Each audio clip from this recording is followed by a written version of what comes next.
চলো চলে যাই গল্পের দেশে। গল্পের দেশে তোমাকে আবারও স্বাগত। আজকে যে গল্পটি পাঠ করব সেটি হলো চাঁদের পাহাড়। লিখেছেন বিভূতিভূষণ বন্দ্যোপাধ্যায়। আজকে পাঠ করব অধ্যায় 4। গল্প পাঠে আমি দীপালি। তাহলে চলো শুরু করি। স্টেশনে জলের বড় কষ্ট। ট্রেন থেকে যা জল দেয় তাতে রান্না খাওয়া কোনো রকমে চলে, স্নান আর হয় না। এখানকার কুয়োর জলও শুকিয়ে গিয়েছে। একদিন সে শুনল স্টেশন থেকে মাইল 3 দূরে একটা জলাশয় আছে। সেখানে ভালো জল পাওয়া যায়, মাছও আছে। স্নান ও মাছ ধরার আকর্ষণে একদিন সে সকালে ট্রেন রওনা করে দিয়ে সেখানে মাছ ধরতে চলল। সঙ্গে একজন সোমালি কুলি, সে পথ দেখিয়ে নিয়ে গেল। মাছ ধরবার সাজ সরঞ্জাম মোম্বাসা থেকে আনিয়ে নিয়েছিল। জলাশয়টা মাঝারি গোছের, চারিধারে উঁচু ঘাসের বন, ইউকা গাছ, কাছেই একটা অনুচ্চ পাহাড়। জলে সে স্নান সেরে উঠে ঘন্টা 2 ছিপ ফেলে ট্যাংরা জাতীয় ছোট ছোট মাছ অনেকগুলো পেল। মাছ অদৃষ্টে জোটেনি অনেকদিন, কিন্তু আর বেশি দেরি করা চলবে না, কারণ আবার বিকেল 4টের মধ্যে স্টেশনে পৌঁছানো চাই, বিকেলের ট্রেন পাস করাবার জন্য। মাঝে মাঝে প্রায়ই সে মাছ ধরতে যায়। কোনোদিন সঙ্গে লোক থাকে, প্রায়ই একা যায়। স্নানের কষ্টও ঘুচেছে। গ্রীষ্মকাল ক্রমেই প্রখর হয়ে উঠল। আফ্রিকার দারুণ গ্রীষ্ম। বেলা 9টার পর থেকে রোদে যাওয়া যায় না। 11টার পর থেকে শঙ্করের মনে হয় যেন দিক বিদিক দাউ দাউ করে জ্বলছে। তবুও সে ট্রেনের লোকের মুখে শুনলে মধ্য আফ্রিকা ও দক্ষিণ আফ্রিকার গরমের কাছে এ নাকি কিছুই নয়। শীঘ্রই এমন একটা ঘটনা ঘটল যা থেকে শঙ্করের জীবনের গতিমোড় ঘুরে অন্য পথে চলে গেল। একদিন সকালের দিকে শঙ্কর মাছ ধরতে গিয়েছিল। যখন ফিরছে তখন বেলা 3টে। স্টেশন যখন আর মাইলটা কাছে, তখন শঙ্করের কানে গেল সেই রৌদ্রতপ্ত প্রান্তরের মধ্যে কে যেন কোথায় অস্ফুট আর্তস্বরে কি বলছে। কোন দিক দিয়ে স্বরটা আসছে লক্ষ্য করে কিছু দূর যেতেই দেখলে একটা ইউকা গাছের নিচে স্বল্পমাত্র ছায়াটুকুতে কে একজন বসে আছে। শঙ্কর দ্রুতপদে তার নিকটে গেল। লোকটা ইউরোপিয়ান, পরনে তালি দেওয়া ছিন্ন ও মলিন কোট প্যান্ট, একমুখ লাল দাড়ি, বড় বড় চোখ, মুখের গড়ন বেশ সুশ্রী, দেহও বেশ বলিষ্ঠ ছিল বোঝা যায়, কিন্তু সম্ভবত রোগে কষ্টে ও অনাহারে বর্তমানে শীর্ণ। লোকটা গাছের গুঁড়িতে হেলান দিয়ে অবসন্নভাবে পড়ে আছে।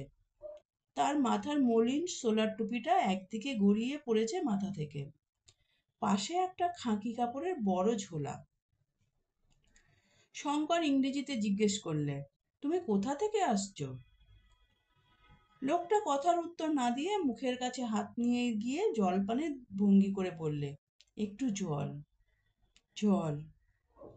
শঙ্কর বললে, এখানে তো জল নেই, আমার ওপর ভর দিয়ে স্টেশন পর্যন্ত আসতে পারবে? অতি কষ্টে খানিকটা ভর দিয়ে এবং শেষের দিকে একরকম শঙ্করের কাঁধে চেপে লোকটা প্ল্যাটফর্মে পৌঁছলো। ওকে আনতে গিয়ে দেরি হয়ে গেল। বিকেলের ট্রেন ওর অনুপস্থিতিতেই চলে গিয়েছে। ও লোকটাকে স্টেশন ঘরে বিছানা পেতে শোয়ালে, জল খাইয়ে সুস্থ করলে, কিছু খাদ্যও এনে দিলে। সে খানিকটা চাঙ্গা হয়ে উঠল বটে, কিন্তু শঙ্কর দেখলে লোকটার ভারী জ্বর হয়েছে। অনেক দিনের অনিয়মে, পরিশ্রমে, অনাহারে আর তার শরীর একেবারে ভেঙে গিয়েছে। 2-4 দিনে সে সুস্থ হবে না। লোকটা একটু পরে পরিচয় দিলে, তার নাম ডিয়েগো আলভারেজ, জাতে পর্তুগিজ, তবে আফ্রিকার সূর্য তার বর্ণ তামাটে করে দিয়েছে। রাত্রে ওকে স্টেশনে রাখলে শঙ্কর, কিন্তু ওর অসুখ দেখে সে পড়ে গেল বিপদে। এখানে ওষুধ নেই, ডাক্তার নেই। সকালের ট্রেন মোম্বাসার দিকে যায় না, বিকেলের ট্রেনে গার্ড রোগীকে তুলে নিয়ে যেতে পারে, কিন্তু রাত কাটতে এখনো অনেক দেরি। বিকেলের গাড়িখানা স্টেশনে এসে যদি পাওয়া যেত তবে তো কোনো কথাই ছিল না। শঙ্কর রোগীর পাশে রাত জেগে বসে রইল। লোকটির শরীরে কিছু নেই, খুব সম্ভবত কষ্ট, অনাহার ওর অসুখের কারণ। এই দূর বিদেশে ওর কেউ নেই। শঙ্কর না দেখলে ওকে দেখবে কে? বাল্যকাল থেকেই পরের দুঃখ সহ্য করতে পারে না সে। শঙ্কর যেভাবে সারা রাত তার সেবা করলে, তার কোনো আপনার লোক ওর চেয়ে বেশি কিছু করতে পারতো না। উত্তর পূর্ব কোণের অনুচ্চ পাহাড় শ্রেণীর পেছন থেকে চাঁদ উঠেছে যখন সে রাত্রে, ঝমঝম করছে নিস্তব্ধ নিশীথ রাত্রি, তখন হঠাৎ প্রান্তরের মধ্যে ভীষণ সিংহগর্জন শোনা গেল। রোগী তন্দ্রাচ্ছন্ন ছিল। সিংহের ডাকে সে ধর্মর করে বিছানায় উঠে বসল। শঙ্কর বললে, ভয় নেই, শুয়ে থাকো। বাইরে সিংহ ডাকছে, দরজা বন্ধ আছে। তারপর শঙ্কর আস্তে আস্তে দরজা খুলে প্ল্যাটফর্মে এসে দাঁড়ালো। দাঁড়িয়ে চারিধারে দেখবা মাত্রই যেন সে রাত্রির অপূর্ব দৃশ্য তাকে মুগ্ধ করে ফেললে। চাঁদ উঠছে দূর আকাশ প্রান্তে। ইউকা গাছের লম্বা লম্বা ছায়া পড়েছে পূব থেকে পশ্চিমে। ঘাসের বন যেন রহস্যময় নিস্পন্দ। সিংহ ডাকছে স্টেশনের কোয়ার্টারের পেছনে প্রায় 500 গজের মধ্যে। কিন্তু সিংহের ডাক আজকাল গা সওয়া হয়ে উঠেছে। ওতে আর আগের মতো ভয় পায় না। রাত্রির সৌন্দর্য এত আকৃষ্ট করেছে ওকে যে ও সিংহের সান্নিধ্য যেন ভুলে গেল। ফিরে ও স্টেশন ঘরে ঢুকলো। টং টং করে ঘড়িতে 2টো বেজে গেল। ও ঘরে ঢুকে দেখলে রোগী বিছানায় উঠে বসে আছে। বললে, একটু জল দাও, খাবো। লোকটা বেশ ভালো ইংরেজি বলতে পারে। শঙ্কর টিন থেকে জল নিয়ে ওকে খাওয়ালে। লোকটার জ্বর তখন যেন কমেছে। সে বললে, তুমি কি বলছিলে? আমার ভয় করছে ভাবছিলে? ডিয়েগো আলভারেজ ভয় করবে? ইয়াং ম্যান, তুমি ডিয়েগো আলভারেজকে জানো না। লোকটার ওষ্ঠ প্রান্তে একটা হতাশা, বিষাদ ও ব্যঙ্গ মেশানো অদ্ভুত ধরনের হাসি দেখা দিল। সে অবসন্নভাবে বালিশের গায়ে ঢলে পড়ল। ওই হাসিতে শঙ্করের মনে হলো এ লোক সাধারণ লোক নয়। তখন ওর হাতের দিকে নজর পড়ল শঙ্করের। বেটে বেটে মোটা মোটা আঙুল, দড়ির মতো শিরাবহুল হাত, তাম্রাভ দাড়ির নিচে চিবুকের ভাব শক্ত মানুষের পরিচয় দিচ্ছে। এতক্ষণ পরে খানিকটা জ্বর কমে যাওয়াতে আসল মানুষটা বেরিয়ে আসছে যেন ধীরে ধীরে। লোকটা বললে, সরে এসো কাছে। তুমি আমার যথেষ্ট উপকার করেছ। আমার নিজের ছেলে থাকলে এর বেশি করতে পারতো না। তবে একটা কথা বলি, আমি বাঁচব না। আমার মন বলছে আমার দিন ফুরিয়ে এসেছে। তোমার উপকার করে যেতে চাই। তুমি ইন্ডিয়ান? এখানে কত মাইনে পাও? এই সামান্য মাইনের জন্য দেশ ছেড়ে এত দূরে এসে আছো যখন, তখন তোমার সাহস আছে, কষ্ট সহ্য করবার শক্তি আছে। আমার কথা মন দিয়ে শোনো, কিন্তু প্রতিজ্ঞা করো, আজ তোমাকে যেসব কথা বলবো আমার মৃত্যুর পূর্বে তা তুমি কারো কাছে প্রকাশ করবে না। শঙ্কর সেই আশ্বাসই দিলে।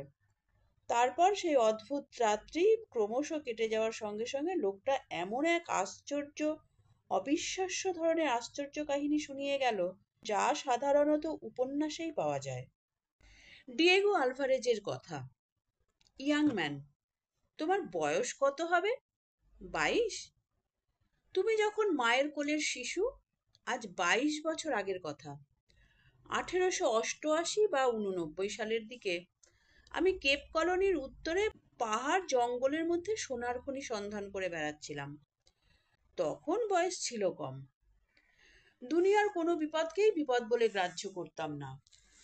বুলাওয়ে শহর থেকে জিনিসপত্র কিনে একাই রওনা হলাম। সঙ্গে কেবল 2টি গাধা। জিনিসপত্র বইবার জন্য জামবেসি নদী পার হয়ে চলেছি। পথ ও দেশ সম্পূর্ণ অজ্ঞাত। শুধু ছোটখাটো পাহাড়, ঘাস, মাঝে মাঝে কাফিরদের বস্তি। ক্রমে যেন মানুষের বাস কমে এলো। এমন এক জায়গায় এসে পৌঁছানো গেল যেখানে এর আগে কখনো কোনো ইউরোপিয়ান আসেনি। যেখানেই নদী বা খাল দেখি কিংবা পাহাড় দেখি, সকলের আগে সোনার স্তরের সন্ধান করি। লোকে কত কি পেয়ে বড় মানুষ হয়ে গিয়েছে দক্ষিণ আফ্রিকায়, এই সম্বন্ধে বাল্যকাল থেকে কত কাহিনী শুনে এসেছিল। সেই সব গল্পের মোহই আমায় আফ্রিকায় নিয়ে এসে ফেলেছিল। কিন্তু বৃথাই 2 বৎসর ধরে নানা স্থানে ঘুরে বেড়ালুম। কত অসহ্য কষ্ট সহ্য করলুম এই 2 বছরে। একবার তো সন্ধান পেয়েও হারালুম। সেদিন একটা হরিণ শিকার করেছি সকালের দিকে। তাঁবু খাটিয়ে মাংস রান্না করে শুয়ে পড়লুম দুপুরবেলা। কারণ দুপুরবেলা রোদে পথ চলা সেসব জায়গায় একরকম অসম্ভব।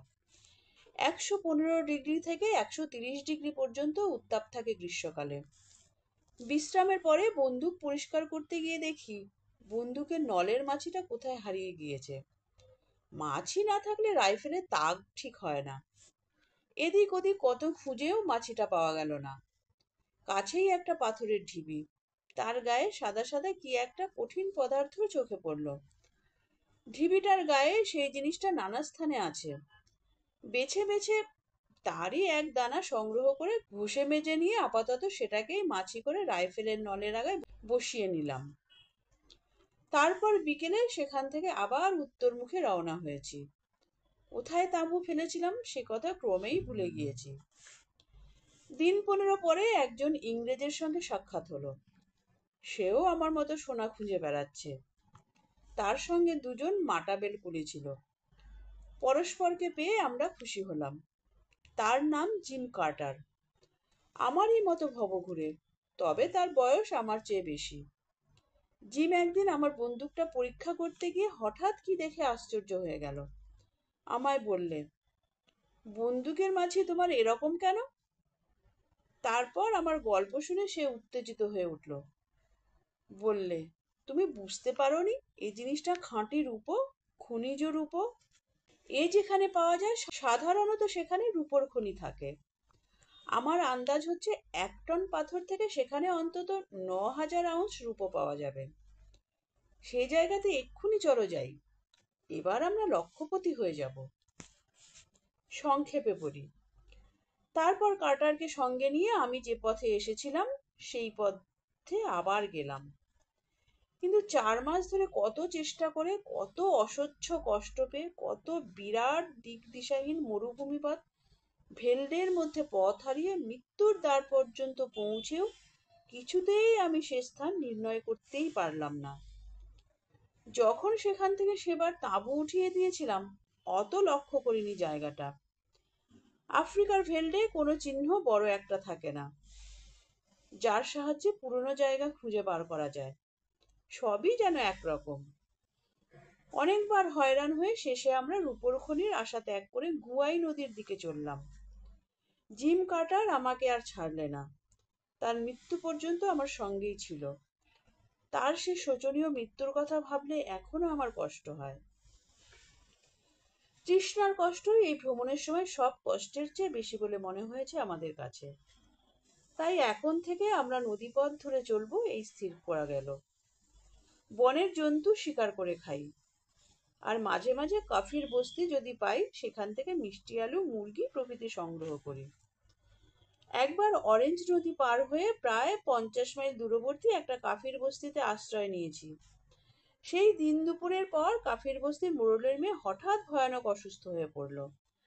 আমরা দেখতে গেলাম। 5-6 বছরের একটা উলঙ্গ মেয়ে মাটিতে পড়ে গড়াগড়ি দিচ্ছে। তার পেটে নাকি ভয়ানক ব্যথা। সবাই কাঁদছে ও দাপাদাপি করছে। মেয়েটার ঘাড়ে নিশ্চয়ই দানও চেপেছে। ওকে মেরে না ফেলে ছাড়বে না। তাকেও তার বাপকে জিজ্ঞেস করে এইটুকু জানা গেল সে বনের ধারে গিয়েছিল। তারপর থেকে তাকে ভূতে পেয়েছে। আমি ওর অবস্থা দেখে বুঝলাম কোনো বনের ফল বেশি পরিমাণে খেয়ে ওর পেট কামড়াচ্ছে। তাকে জিজ্ঞেস করা হলো কোনো বনের ফল সে খেয়েছিল কিনা। সে বললে, হ্যাঁ খেয়েছিল, কাঁচা ফল। মেয়েটা বললে, ফল নয়, ফলের বীজ। সে ফলের বীজই খাদ্য। 1 ডোজ হোমিওপ্যাথিক ওষুধে তার ভূত ছেড়ে গেল। আমাদের সঙ্গে ওষুধের বাক্স ছিল। গ্রামে আমাদের খাতির হয়ে গেল খুব। 15 দিন আমরা সে গ্রামের সর্দারের অতিথি হয়ে রইলাম। ইল্যান্ড হরিণ শিকার করি আর রাত্রে কাফিরদের মাংস খেতে নিমন্ত্রণ করি। বিদায় নেবার সময় কাফির সর্দার বললে, তোমরা সাদা পাথর খুব ভালোবাসো না? বেশ, বেশ খেলবার জিনিস। নেবে সাদা পাথর? দাঁড়াও দেখাচ্ছি। একটু পরে সে একটা ডুমুর ফলের মতো বড় সাদা পাথর আমাদের হাতে এনে দিল। জিম ও আমি বিস্ময়ে চমকে উঠলাম। জিনিসটা হিরে। খনি বা খনির ওপরকার পাথরের মৃত্তিকা স্তর থেকে পাওয়া যায় পালিশ না করা হিরে টুকরো। কাফির সর্দার বললে, এটা তোমরা নিয়ে যাও। ওই যে দূরের বড় পাহাড় দেখছো, ধোঁয়া ধোঁয়া, এখান থেকে হেঁটে গেলে একটা চাঁদের মধ্যে ওখানে পৌঁছে যাবে। ওই পাহাড়ের মধ্যে এরকম সাদা পাথর অনেক আছে বলে শুনেছি। আমরা কখনো যাইনি, জায়গা ভালো নয়। ওখানে বুনিপ বলে উপদেবতা থাকে। অনেক চাঁদ আগেকার কথা। আমাদের গ্রামের 3জন সাহসী লোক কারো বারণ না শুনে ওই পাহাড়ে গিয়েছিল, আর ফেরেনি। আর একবার একজন তোমাদের মতন সাদা মানুষ এসেছিল, সেও অনেক অনেক চাঁদ আগে। আমরা দেখিনি, আমাদের বাপ ঠাকুরদাদের আমলের কথা। সে গিয়ে আর ফেরেনি। কাফির গ্রাম থেকে বার হয়েই পথে আমরা ম্যাপ মিলিয়ে দেখলাম, দূরের ধোঁয়া ধোঁয়া অস্পষ্ট ব্যাপারটা হচ্ছে রিক্টার্সভেল পর্বত শ্রেণী। দক্ষিণ আফ্রিকার সর্বাপেক্ষা বন্য, অজ্ঞাত, বিশাল ও বিপদসংকুল অঞ্চল। কোনো সভ্য মানুষ সে অঞ্চলে পদার্পণ করেনি, দু একজন দুর্ধর্ষ দেশ আবিষ্কারক বা ভৌগোলিক বিশেষজ্ঞ ছাড়া। ওই বিস্তীর্ণ বন পর্বতের অধিকাংশ স্থানই সম্পূর্ণ অজানা। তার ম্যাপ নেই, তার কোথায় কি আছে কেউ বলতে পারে না। জিম কার্টার ও আমার রক্ত চঞ্চল হয়ে উঠল। আমরা দুজনেই তখনই স্থির করলাম, ওই অরণ্য ও পর্বতমালা আমাদেরই আগমন প্রতীক্ষায় তার বিপুল রত্নভাণ্ডার লোকচক্ষুর আড়ালে গোপন করে রেখেছে। ওখানে আমরা যাবই। কাফির গ্রাম থেকে রওনা হবার প্রায় 17 দিন পরে আমরা পর্বত শ্রেণীর পাদদেশে নিবিড় বনে প্রবেশ করলাম। আগেই বলেছি, দক্ষিণ আফ্রিকার অত্যন্ত দুর্গম প্রদেশে এই পর্বত শ্রেণী অবস্থিত। জঙ্গলের কাছাকাছি কোনো কাফির বস্তি পর্যন্ত আমাদের চোখে পড়ল না। জঙ্গল দেখে মনে হলো কাঠুরি আর কুঠার আজ পর্যন্ত এখানে প্রবেশ করেনি। সন্ধ্যার কিছু আগে আমরা জঙ্গলের ধারে এসে পৌঁছেছিলাম। জিম কার্টারের পরামর্শ মতো সেখানেই আমরা রাত্রের বিশ্রামের জন্য তাঁবু খাটালাম। জিম জঙ্গলের কাঠ কুড়িয়ে আগুন জ্বাললে, আমি লাগলাম রান্নার কাজে। সকালের দিকে একজোড়া পাখি মেরেছিলাম, সেই পাখি ছাড়িয়ে তার রোস্ট করব, এই ছিল মতলব। পাখি ছাড়ানোর কাজে একটু ব্যস্ত আছি, এমন সময় জিম বললে, পাখি রাখো, 2 পেয়ালা কফি করো তো আগে। আগুন জ্বালাই ছিল, জল গরম করতে গিয়ে আবার পাখি ছাড়াতে বসেছি। এমন সময় সিংহের গর্জন একেবারে অতি নিকটে শোনা গেল। জিম বন্দুক নিয়ে বেরুলো। আমি বললাম, অন্ধকার হয়ে আসছে, বেশি দূর যেও না।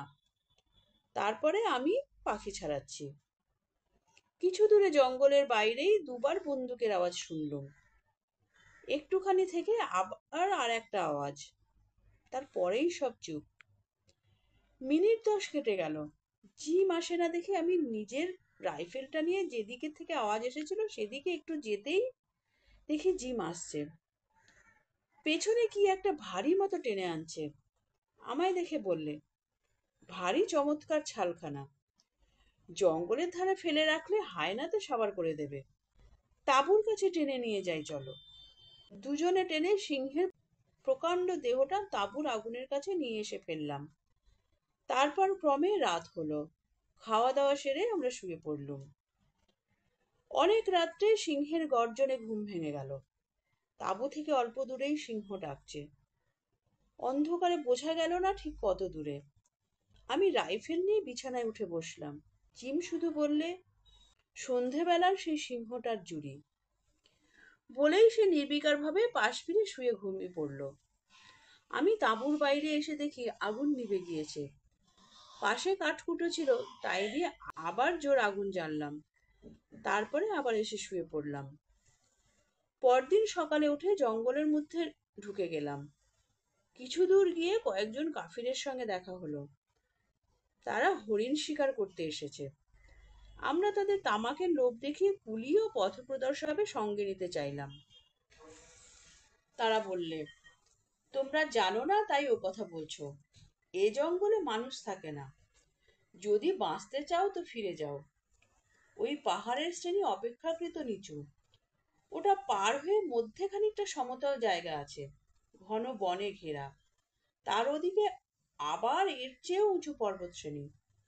ওই বনের মধ্যে সমতল জায়গাটা বড় বিপজ্জনক। ওখানে বুনিপ থাকে। বুনিপের হাতে পড়লে আর ফিরে আসতে হবে না। ওখানে কেউ যায় না। আমরা তামাকের লোভে ওখানে যাব মরতে? ভালো চাও তো তোমরাও যেও না। আমরা জিজ্ঞেস করলাম, বুনিপ কি? তারা জানে না। তবে তারা স্পষ্ট বুঝিয়ে দিলে বুনিপ কি। না জানলেও সে কি অনিষ্ট করতে পারে সেটা তারা ভালো রকমই জানে। ভয় আমাদের ধাতে ছিল না। জিম কার্টারে তো একেবারেই না। সে আরো বিশেষ করে জেদ ধরে বসলো। এই বুনিপের রহস্য তাকে ভেদ করতেই হবে।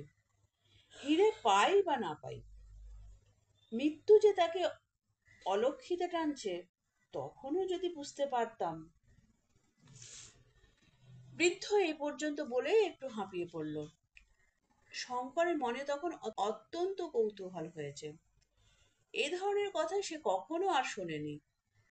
মুমূর্ষু ডিয়েগো আলভারেজের জীর্ণ পরিচ্ছদ ও শিরাবহুল হাতের দিকে চেয়ে, তার পাকা ভুরু জোড়ার নিচেকার ইস্পাতের মতো নীল দীপ্তিশীল চোখ দুটোর দিকে চেয়ে শঙ্করের মন শ্রদ্ধায় ভালোবাসায় ভরে উঠল।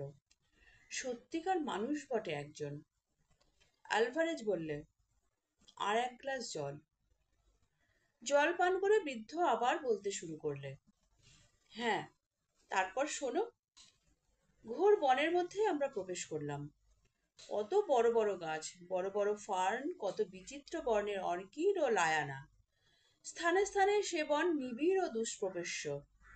বড় বড় গাছের নিচেকার জঙ্গল এতই ঘন, বড়শির মতো কাঁটা গাছের গায়ে মাথার উপরকার পাতায় পাতায় এমন জড়াজড়ি যে সূর্যের আলো কোনো জন্মে যে সে জঙ্গলে প্রবেশ করে কিনা সন্দেহ। আকাশ দেখা যায় না। অত্যন্ত বেবুনের উৎপাত জঙ্গলের সর্বত্র। বড় গাছের ডালে দলে দলে শিশু, বালক, বৃদ্ধ, যুবা, নানা রকমের বেবুন বসে আছে। অনেক সময় দেখলাম মানুষের আগমন তারা সহ্য করে না, দাঁত খিচিয়ে ভয় দেখায়। দু একটা বুড়ো সর্দার বেবুন সত্যি হিংস্র প্রকৃতির। হাতে বন্দুক না থাকলে তারা অনায়াসেই আমাদের আক্রমণ করত। জিম কার্টার বললে, অন্তত আমাদের খাদ্যের অভাব হবে না কখনো এই জঙ্গলে। 7-8 দিন সেই নিবিড় জঙ্গলে কাটলো। জিম কার্টার ঠিক বলেছিল।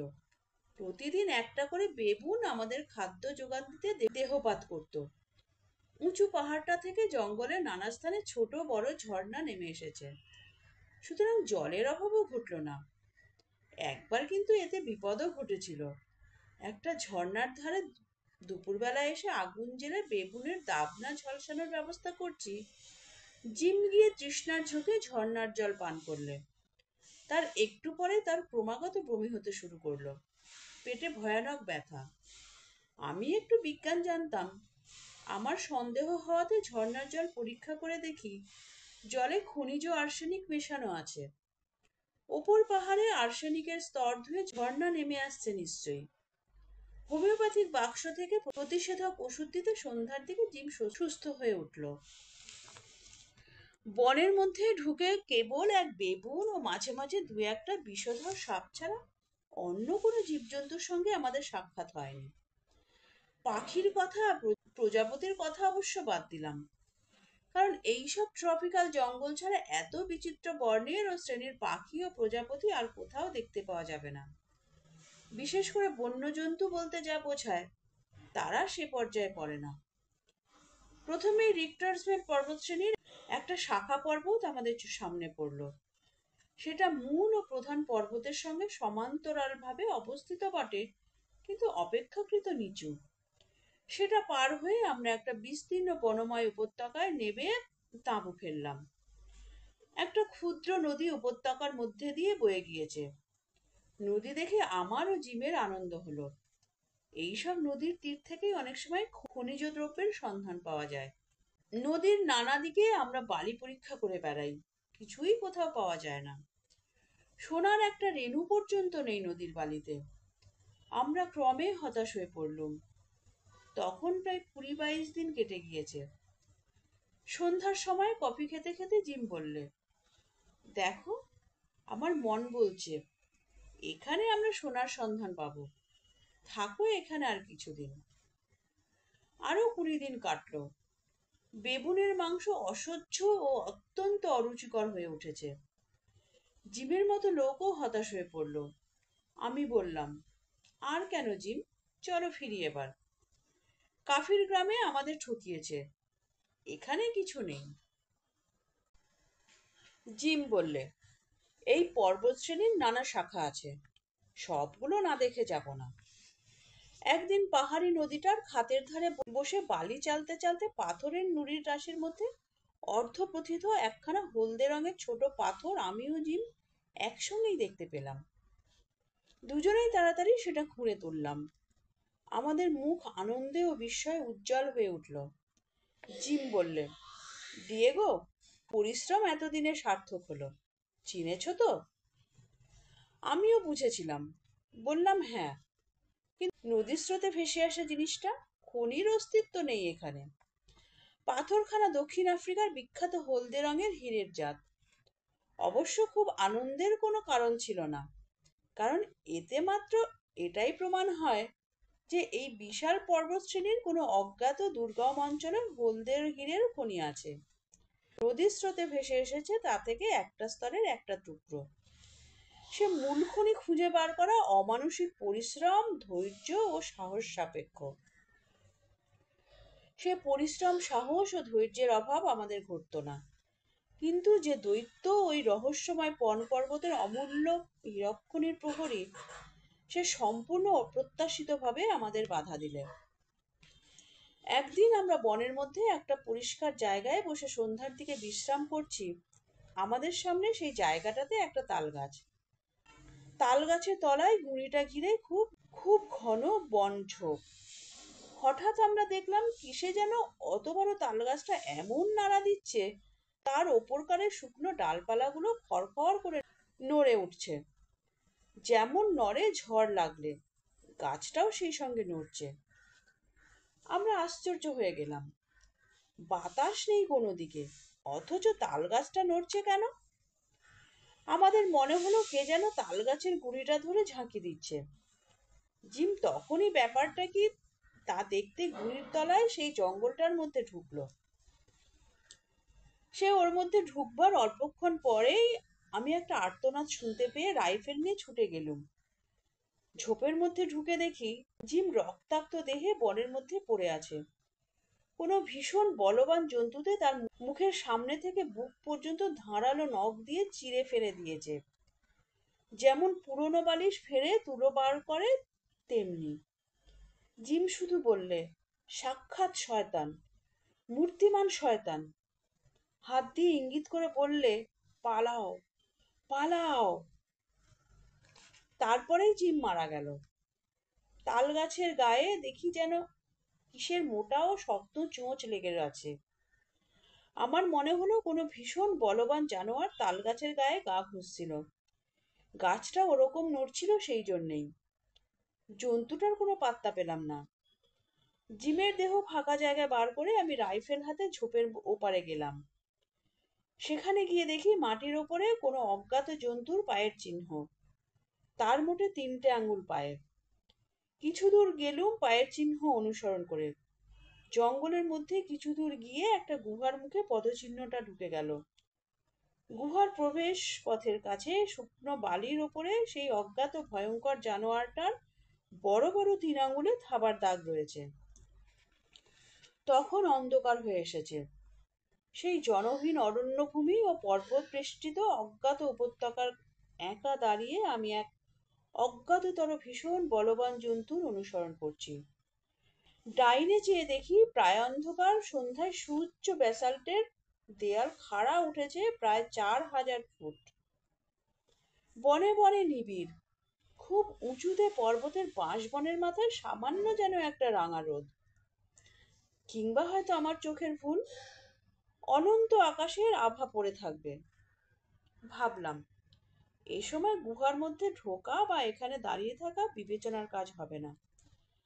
জিমের দেহ নিয়ে তাঁবুতে ফিরে এলুম। সারা রাত তার মৃতদেহ নিয়ে আগুন জ্বেলে রাইফেল তৈরি রেখে বসে রইলুম।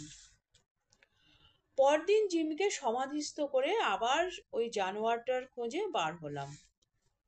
কিন্তু মুশকিল এই যে সে গুহা এবং সেই তাল গাছটা পর্যন্ত অনেক খুঁজেও কিছুতেই পার করতে পারলুম না। ওরকম অনেক গুহা আছে পর্বতের নানা জায়গায়। সন্ধ্যার অন্ধকারে কোন গুহা দেখেছিলাম কে জানে। সঙ্গীহীন অবস্থায় সেই মহা দুর্গম রিক্টার্সভেল পর্বতশ্রেণীর বনের মধ্যে থাকা চলে না। 15 দিন হেঁটে সেই কাফির বস্তিতে পৌঁছলাম। তারা চিনতে পারলে, খুব খাতির করলে। তাদের কাছে জিমের মৃত্যু কাহিনী বললুম। শুনে তাদের মুখ ভয়ে কেমন হয়ে গেল। ছোট ছোট চোখ ভয়ে বড় হয়ে উঠল। বললে, সর্বনাশ, বুনি, ওই ভয়ে ওখানে কেউ যায় না। কাফির বস্তি থেকে আর 5 দিন হেঁটে অরেঞ্জ নদীর ধারে একখানা ডাচ লঞ্চ পেলাম। তাতে করে এসে সভ্য জগতে পৌঁছলাম। আমি আর কখনো রিক্টার্সভেল পর্বতের দিকে যেতে পারিনি। চেষ্টা করেছিলাম অনেক, কিন্তু বুয়ার যুদ্ধ এসে পড়ল। যুদ্ধে গেলাম। আহত হয়ে প্রিটোরিয়ার হাসপাতালে অনেক দিন রইলাম। তারপর সেরে উঠে একটা কমলা লেবুর বাগানে কাজ পেয়ে সেখানেই এতদিন ছিলাম। বছর 4-5 শান্ত জীবনযাপন করবার পরে ভালো লাগলো না, তাই আবার বার হয়েছিলাম। কিন্তু বয়স হয়ে গিয়েছে অনেক। ইয়াং ম্যান, এবার আমার চলা বোধহয় ফুরুবে। এই ম্যাপখানা তুমি রাখো। এতে রিক্টার্সভেল পর্বত ও যে নদীতে আমরা হিরে পেয়েছিলাম মোটামুটি ভাবে আঁকা আছে। সাহস থাকে সেখানে যেও, বড় মানুষ হবে। বুয়ার যুদ্ধের পর ওই অঞ্চলে ওয়াই নদীর ধারে 2-1টা ছোট বড় হীরের খনি বেরিয়েছে, কিন্তু আমরা যেখানে হিরে পেয়েছিলাম তার সন্ধান কেউ জানে না। যেও তুমি। ডিয়েগো আলভারেজ গল্প শেষ করে আবার অবসন্নভাবে বালিশের গায়ে ভর দিয়ে শুয়ে পড়ল। নমস্কার। গল্পের দেশের আজকের এই নিবেদন কেমন লাগলো তা কমেন্ট করে অবশ্যই জানাবে। ভালো লাগলে লাইক করে দিও এবং তোমার প্রিয়জনেদের সঙ্গে প্রচুর প্রচুর প্রচুর শেয়ার করো। যারা চ্যানেলে নতুন এসছো তারা চ্যানেলটিকে সাবস্ক্রাইব করে বেল আইকনটি প্রেস করে রাখো, যেন পরবর্তী নোটিফিকেশন সবার আগে তোমার কাছে পৌঁছায়। তাহলে পরবর্তী এপিসোড নিয়ে খুব তাড়াতাড়ি ফিরে আসছি। ততক্ষণের জন্য সবাই সুস্থ থেকো, ভালো থেকো। নমস্কার, ধন্যবাদ।